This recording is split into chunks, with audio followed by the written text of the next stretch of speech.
Les supports de transmission, eux, sont pas toujours bien maîtrisés par les techniciens et les administrateurs, et c'est pour ça que je vais vous faire un petit point là-dessus.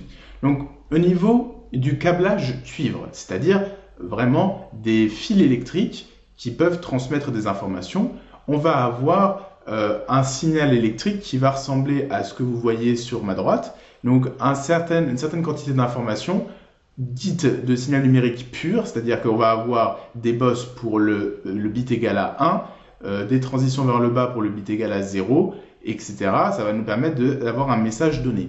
Seulement, il peut y avoir des interférences qui vont justement interférer avec le signal numérique.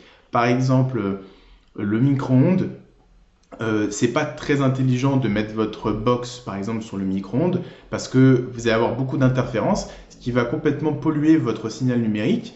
Les plaques à induction, c'est un truc qui n'est pas non plus super bien toléré par les équipements. Donc les interférences vont pouvoir légèrement modifier le signal numérique initial, comme vous le voyez ici, et donc l'ordinateur va lire va lire ce signal un petit peu altéré et ne va pas retrouver exactement les informations qui étaient initialement transmises. Donc attention aux interférences.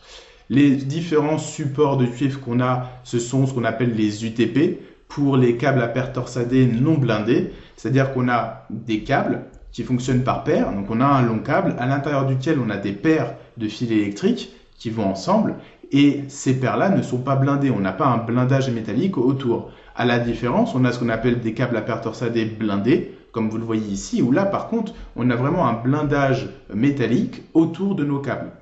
Enfin, on peut voir également le câble coaxial, qui ressemble donc à ceci, avec ce qu'on appelle l'âme, qui est l'espèce de tige de cuivre qui dépasse un petit peu. Donc, au niveau des UTP, des câbles à paire torsadés non blindés, on va avoir une gaine qui va protéger nos câbles.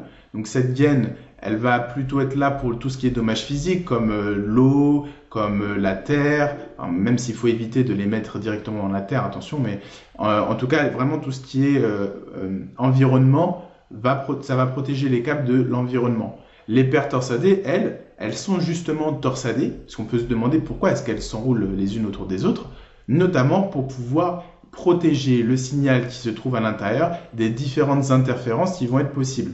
Donc, les câbles sont torsadés pour les interférences et chacun des câbles est isolé par un plastique avec un certain code couleur à l'intérieur.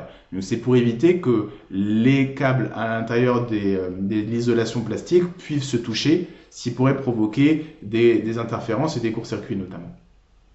Sur ce qui est des câbles à paire torsadés blindés, c'est exactement la même chose, sauf que cette fois-ci, comme vous le voyez sur le schéma, on a une tresse, enfin ce qu'on appelle une tresse, donc une feuille de blindage qui va entourer tous nos câbles.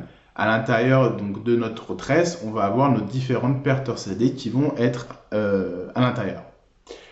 Le câble coaxial, quant à lui, il a toujours une gaine, comme tous les autres câbles, il a un blindage et une isolation plastique à l'intérieur de laquelle vous avez l'âme, ce qu'on appelle, qui est le conducteur de cuivre, qui est vraiment l'espèce de petite tige qui ressort. Et c'est notamment ce qu'on utilisait à une certaine époque pour avoir le câble à Paris, pour notamment avoir certaines chaînes de télévision.